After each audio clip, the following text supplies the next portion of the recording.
I was probably 9 or 10 years old, and I was visiting the house of the glass artist Michael Glancy, who was the husband of my mother's friend Robin.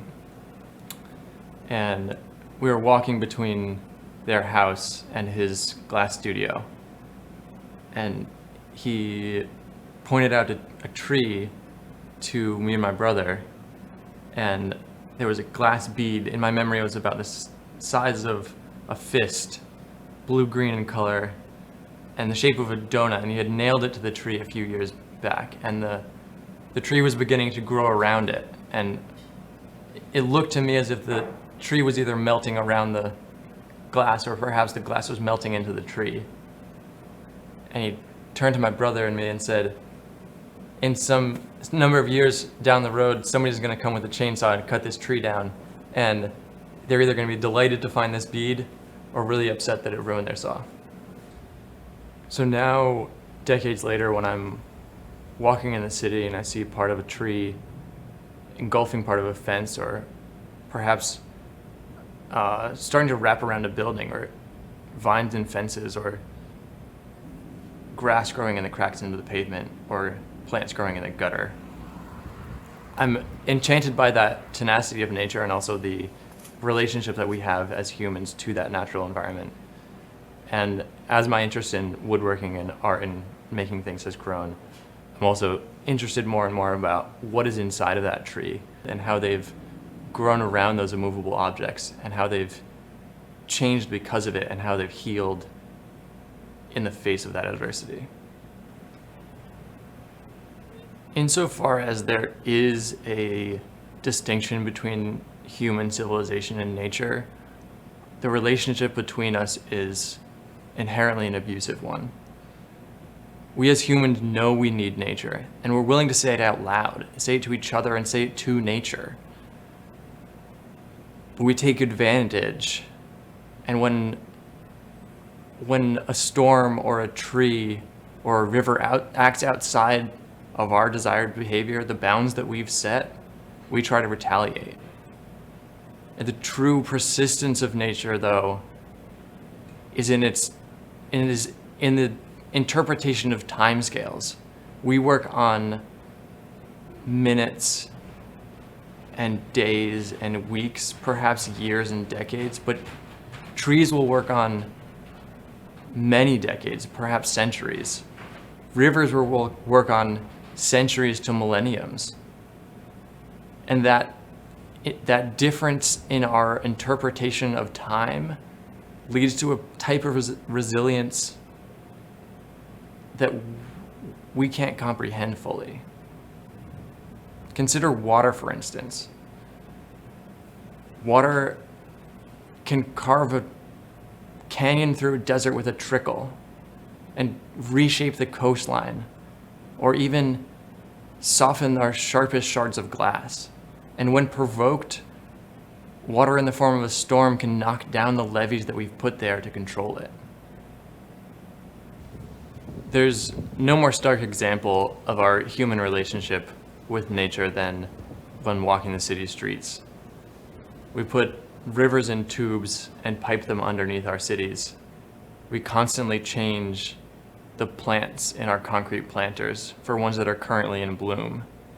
And there's entire sections of our home goods stores devoted to controlling plants to conform to our human idea of beauty.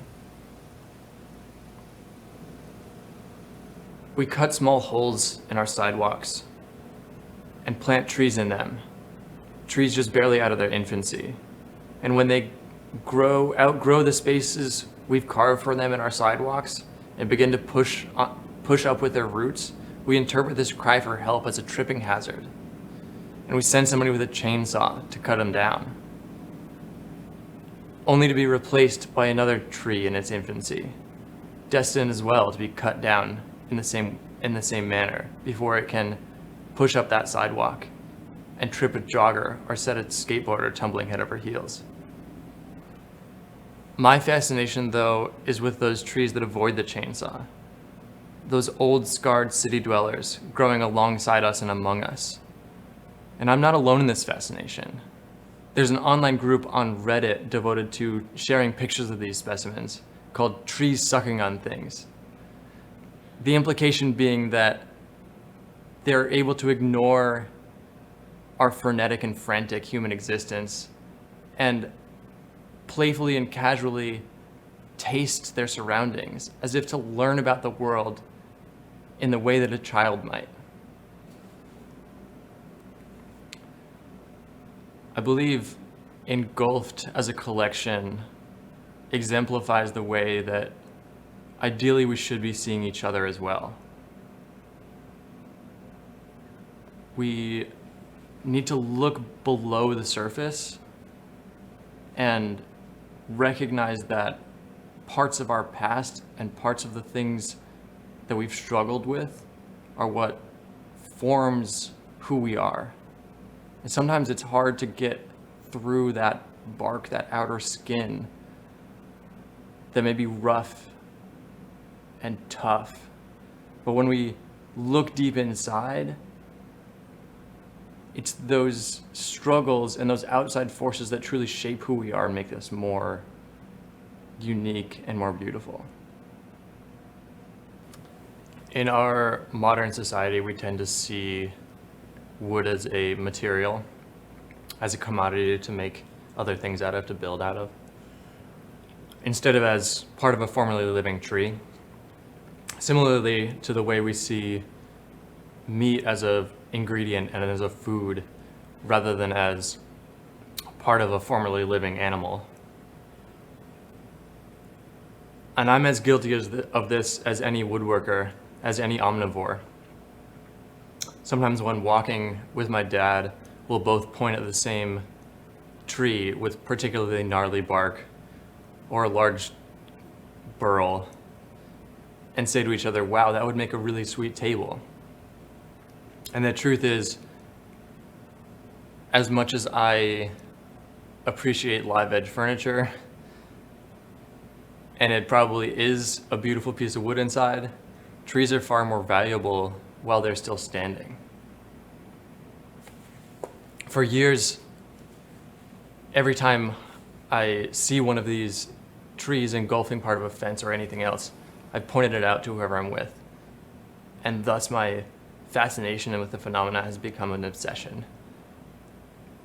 And grew until a number of years ago when I found an example where somebody had cut the tree on both sides of the fence, leaving it just hanging there by the wires, easily freed by a pair of bolt cutters.